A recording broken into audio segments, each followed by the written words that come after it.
মানুষের চোখ আর ক্যামেরার চোখের মধ্যে ঢের তফাৎ, আর এই তফাৎ বোঝার আনন্দই একজনকে বানিয়ে দেয় ফটোগ্রাফার। সৃজনশীলতার আনন্দ পাওয়ার লোভ থেকেই জন্ম হয়েছিল ঢাকা ইউনিভার্সিটি ফটোগ্রাফি সোসাইটির। চলো সেই সংগঠনটির একটি আলোকচিত্র উৎসব থেকে ঘুরে আসা যাক।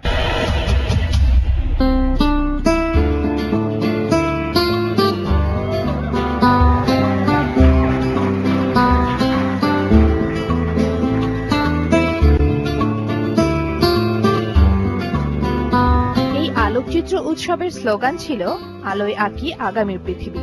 শুধু ছাপা অক্ষরে নয়, মনের গহীনেও এই বিশ্বাস লালন করে তারা। দিনটা ছিল 22শে সেপ্টেম্বর।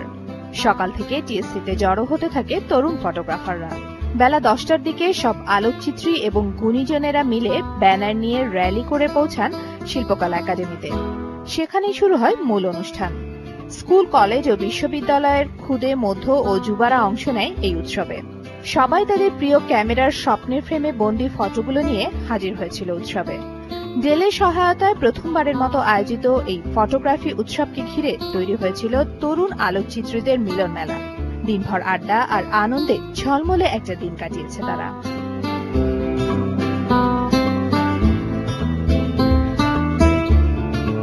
ছবি আজকে আন্তর্জাতিক একটি ভাষায় রূপান্তরিত হয়েছে। একটি ছবি অত্যন্ত দ্রুততার সাথে একটা মেসেজ যারা ছবিটি দেখছে তাদের কাছে পৌঁছিয়ে দেয়।